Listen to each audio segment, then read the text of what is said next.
Here's Taryn and Carol with a great dessert idea.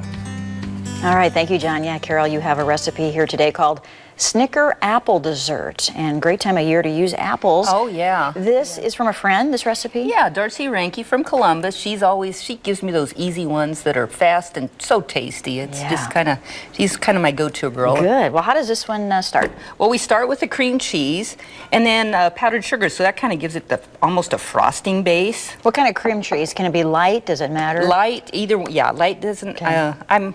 I go for the real stuff. I know it probably tastes better, doesn't it? Yeah. I've tried light other things, and I go, ugh.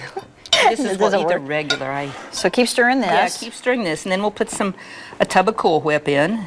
Okay. So it's got all the goodies, all the Thanksgiving goodies and holiday goodies in it. But you know, we like our.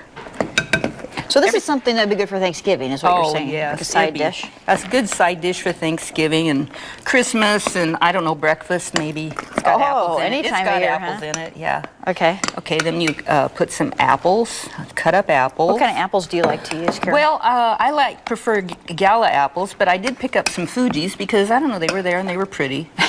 Whatever appeals to you. That looks pretty. Okay. Yeah, and then the Snicker bars. You just cut up the Snicker bars in little pieces, so that's where the Snicker part comes from. Okay, or you could do without the candy, You right? could do it without the candy, or you could use different candy of different things because these have nuts in it, and if you want to use some no nut ones, so I don't know. Stir all that together. I don't know if they're sugar-free Snickers or not, but don't know. You could go that route too. This is the finished product. Yes. Do you need to refrigerate this overnight before you serve it?